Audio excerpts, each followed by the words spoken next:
नमस्कार, Haryana at 9 PM news channel में आप सभी का स्वागत है। आइए आपको कराते हैं खबरों से अपडेट। खरखुदा के स्वर्ग धाम में शिव प्रतिमा की स्थापना करते हुए सेवक व पंडित स्वर्ग धाम में मंत्रोच्चारण के साथ की शिव प्रतिमा स्थापित। मंगलवार को महाशिवरात्रि के पावन अवसर पर खरखुदा स्वर्ग धाम में स्वर्ग धाम सुधार समिति व भाई जिंदी खुराना के सहयोग से पंडित राजकुमार द्वारा मंत्रोच्चारण के साथ भगवान भोलेनाथ की प्रतिमा स्थापित की गई। इस अवसर पर जिंदी खुराना की माताजी शकुंतला देवी व उनकी पत्नी भी उपस्थित रही। पिछले काफी समय से स्वर्गधाम सुधार समिति के सदस्य स्वर्गधाम के सौंदर्यीकरण को बढ़ावा देने के लिए योजनाएं बनाई गई हैं। योजनाओं पर कार्य किया जा रहा है। स्वर्गधाम सुधार समिति के सदस्य सप्ताह के हर रविवार को स्वर्गधाम में पहुंचकर अपने अपने तरीके से साफ सफाई व निर्माण में सहयोग कर रही हैं। समिति में निरंतर सेवक जुड़ रहे हैं और समिति का लगातार विस्तार हो रहा है। खरखुदा के प्रमुख लोग इस समिति से जुड़कर सेवा भाव में निरंतर आगे आ रही हैं ताकि स्वर्गधाम का सौंदर्यीकरण और अधिक आकर्षक व बेहतर बनाया जा सके। इस अवसर पर ओम दत्त वत्स, विंसी मिगलानी, राजीव जुनेजा, बंटी मोहल्ला, रवि खुराना, सुनील अरोड़ा, मुकेश कुमार, सुरेंद्र कौशिक, भाई नरेंद्र सैनी, भाई मंगलेश सैनी, भाई प्रवीण सैनी, सोमनाथ मेहता, भाई सतीश कुमार, भाई शिव पप्पी उपस्थित थे। स्वर्ग धाम में मंत्रोच्चारण के साथ की शिव प्रतिमा स्थापित। विधायक जयवीर को सौंपा ज्ञापन, रखी गई मांगे। मंगलवार को खरखुदा ग्रुप डी हरियाणा विकास संघर्ष समिति का एक प्रतिनिधिमंडल हल्का विधायक जयवीर वाल्मीकि से मिला और उन्होंने ग्रुप डी से संबंधित मांगों को उनके समक्ष रखा। उन्होंने मांग की कि उनकी मांगों को बजट सत्र में उठाया जाए। प्रतिनिधिमंडल संघ की खरखुदा ब्लॉक के प्रधान राहुल के नेतृत्व में विधायक जयवीर सिंह से मुलाकात की। इस मौके पर उन्होंने ज्ञापन सौंपते हुए कहा कि ग्रुप डी का ग्रुप सी में प्रमोशन कोटा 20% से बढ़ाकर 50% किया जाए। उनकी कॉमन बेसिक पर केंद्रीय सरकार की तर्ज पर 16,900 से बढ़ाकर 18,000 की जाए। इसके अलावा उनकी मूल कैडर की सीनियरिटी लिस्ट जल्दी जारी की जाए व प्रमोशन के लिए सेवावधि 5 वर्ष से घटाकर 3 वर्ष की जाए। इस अवसर पर खरखुदा ब्लॉक के प्रधान राहुल के साथ गोहाना ब्लॉक के प्रधान अमित कुमार, विकास, लोकेश, कपिल, अनिल कुमार, संदीप, सुमित कुमार व आशीष सहित विभिन्न ग्रुप डी के कर्मचारी उपस्थित रहे। इस अवसर पर विधायक जयवीर वाल्मीकि ने कर्मचारियों को आश्वासन दिया है कि उनकी मांगों को विधानसभा बजट सत्र के दौरान रखेंगे। उन्होंने कहा कि प्रदेश की भाजपा सरकार की करनी और कथनी में बहुत अंतर है। प्रदेश सरकार प्रदेशवासियों व कर्मचारियों को गुमराह करने का काम कर रही है। उन्होंने कहा कि प्रदेश में अगर कांग्रेस की सरकार आई तो कर्मचारियों के हित में फैसला लेते हुए पुरानी पेंशन को भी बहाल करने का कार्य कांग्रेस सरकार करेगी। झरोटी गाँव में शिव आराधना कर महिलाओं ने मांगी मन्नत, कभी न आई ऐसी आपदा जैसी इस बार आई।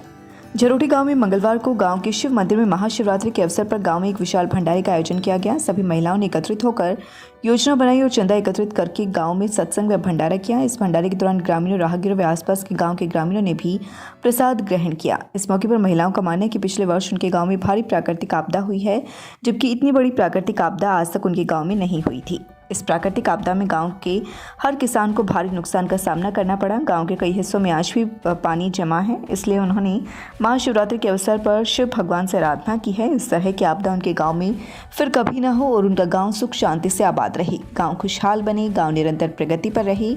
इस बात को ध्यान में रखते हुए महिलाओं ने सत्संग, पूजा अर्चना व भंडारे का आयोजन किया, जिसमें श्रद्धालुओं ने हिस्सा लिया। ग्रामीणों के मुताबिक यह परंपरा निरंतर जारी रखी जाएगी। इस मौके पर कुंती, कांता, दर्शना, उर्मिला, लक्ष्मी, शीला, सुरेखा, कमला, कृष्णा, मती, निर्मल, संतोष, सुदेश सहित गांव की कई महिलाओं ने मुख्य भूमिका निभाई। गांव के शिव मंदिर में इस कार्यक्रम का आयोजन किया गया। हमारे गांव झरोटी में हमारे गांव की महिलाओं ने मिलकर शिवरात्रि के उपलक्ष्य में एक सत्संग और भंडारे का आयोजन किया।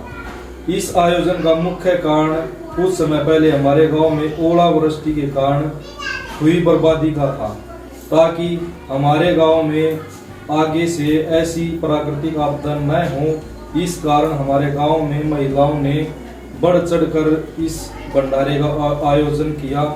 इस कार्य के लिए हम अपने गांव की सभी महिलाओं का दिल से धन्यवाद करते हैं। नारी शक्ति जिंदाबाद। खेत में पानी दे रहे युवक पर किया चाकू से हमला, पुलिस कर रही मामले की जांच। रोहना गांव में खेत में पानी दे रहे एक व्यक्ति को गांव के एक युवक ने चाकू मारकर घायल कर दिया। रोहना निवासी दिशांत ने बताया कि वह खेती बाड़ी का काम करता है। कुछ दिन पहले गांव का एक युवक उसके घर में घुसकर उसकी पत्नी के साथ गाली गलौज करने लगा। बाद में यह मामला आपसी रजामंदी में सुलझ गया। जब वह खेतों में पानी दे रहा था उस समय अचानक उसने पीछे से आकर उसकी कमर पर चाकू से वार कर दिया। जब वह युवक को पकड़ना चाहा तो उसने छाती, हाथ व गले पर चाकू से वार करके उसे घायल कर दिया, जिससे वह बेहोश हो गया। घायल अवस्था में इलाज के लिए CHC खरखुदा लाया गया। पुलिस ने हमलावर युवक के खिलाफ विभिन्न धाराओं के तहत मामला दर्ज कर जांच शुरू कर दी है।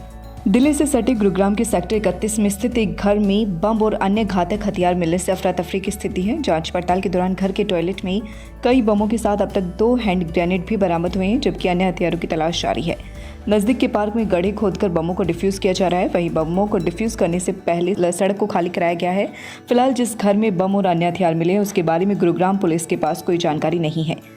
उधर गुरुग्राम सेक्टर 31 में स्थित घर में 2 जिंदा हेड ग्रेनेड और बमों के मिलने से मामले में डीसीपी ने अपने बयान में कहा कि सूचना मिलने पर बम निरोधक दस्ता, डॉग स्क्वाड सहित गुरुग्राम पुलिस के आला अधिकारी पहुंचे। अगर कोई हैंड ग्रेनेड है तो समय रहते उसको भी निष्क्रिय किया जा रहा है। इस घर के मालिक रविंद्र अग्रवाल दिल्ली के पंजाबी बाग के रहने वाले हैं। इसके साथ हैंड ग्रेनेड मिलने के बाद इसकी सूचना NSG को दी गई है।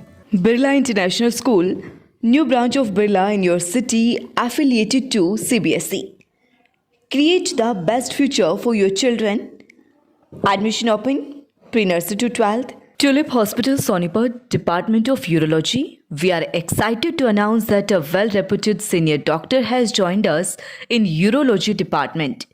Dr. Gaurav Singh Randhawa, laparoscopic uro-oncosurgeon. OPD timing, morning 9 a.m. to 10 a.m. Evening 1 p.m. to 7 p.m. from Monday to Saturday. Please contact 70-565-11111। लगातार खबरों से बनी रहने के लिए चैनल को लाइक, सब्सक्राइब और शेयर जरूर करें। धन्यवाद।